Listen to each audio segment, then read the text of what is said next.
Hello welcome and வணக்கம்.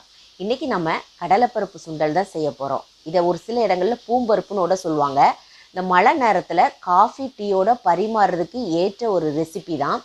இந்த கடலைப்பருப்பு சுண்டலை நல்லா குழையாமல் பூ போல் உதிரியாக இன்றைக்கி எப்படி செய்யலான்னு தான் பார்க்க போகிறோம். ஃபஸ்ட்டு இந்த ரெசிபி பண்ணுறதுக்கு தேவையான அளவுக்கு பூம்பருப்பு, அதாவது கடலைப்பருப்பு எடுத்துக்கோங்க.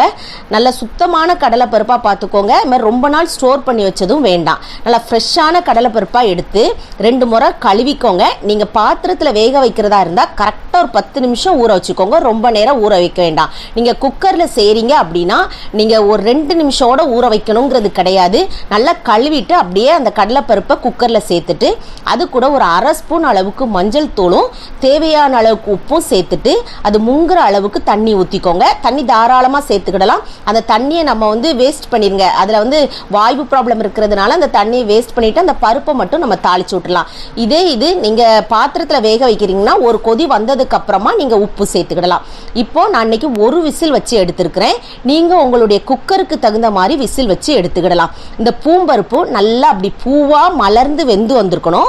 அதே சமயத்தில் குழஞ்சிடக்கூடாது. அப்படி இருந்தால் தான் அதை தாளித்து விடும் போச்சுலையும் அதை சர்வ் பண்ணும் போச்சுலையும் பார்க்குறதுக்கு ரொம்ப அருமையாக இருக்கும். இப்போ பாருங்கள், நான் உங்களுக்கு ஒரு பருப்பு எடுத்து நசுக்கி காமிக்கிறேன். இந்த அளவுக்கு நல்லா மசிஞ்சும் நம்மளுக்கு வெந்து வந்திருக்கும். அதே சமயத்தில் அது நல்லா உதிரியாக ஒன்றோட ஒன்று சேராமல் இருக்குது பாருங்கள்.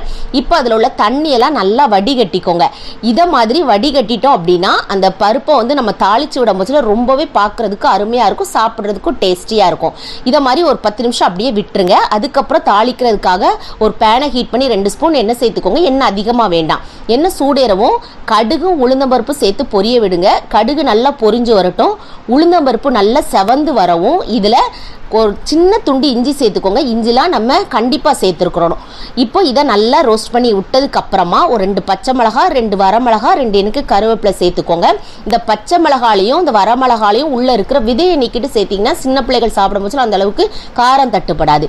இப்போ அடுத்ததாக ஒரு 1/4 ஸ்பூன் அளவுக்கு பெருங்காயத்தூள் சேர்த்துக்கோங்க. இந்த இஞ்சி துண்டு பெருங்காயத்தூள்லாம் கண்டிப்பாக சேர்த்துருக்கணும். ஏன்னா கடலைப்பருப்பு வாய் உள்ளே, அதுக்காக இதை கருகவும் விட்டுறாதுங்க. நல்லா இந்த அளவுக்கு ரோஸ்ட் பண்ணி விட்டதுக்கு அப்புறமா நம்ம வடிகட்டி வச்சிருக்கிற கடலைப்பருப்பை இது கூட சேர்த்துக்கிடலாம்.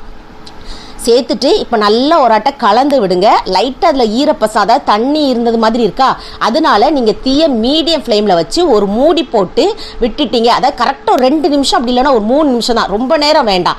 இப்போ அந்த கடலைப்பருப்பு லைட்டாக அப்படி சூடாகி அந்த தண்ணியெல்லாம் இழுத்துரும். அதுக்கப்புறமா ஸ்டவ்வை ஆஃப் பண்ணிவிட்டு உங்களுக்கு தேவையான அளவுக்கு தேங்காய் பூவும் கொஞ்சம் பொடிசாக நறுக்கிற கொத்தமல்லி தலையும் சேர்த்துக்கோங்க. சேர்த்துட்டு நல்லா மிக்ஸ் பண்ணிவிட்டு நீங்கள் சர்வ் பண்ணி பாருங்கள்.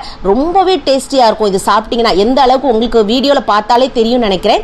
பருப்பு ஒன்னோட ஒன்று ஒட்டாமல் நல்லா உதிரியாக, அதே சமயத்தில் நல்லா சாஃப்டாகவும் நம்மளுக்கு வந்திருக்கு பாருங்க.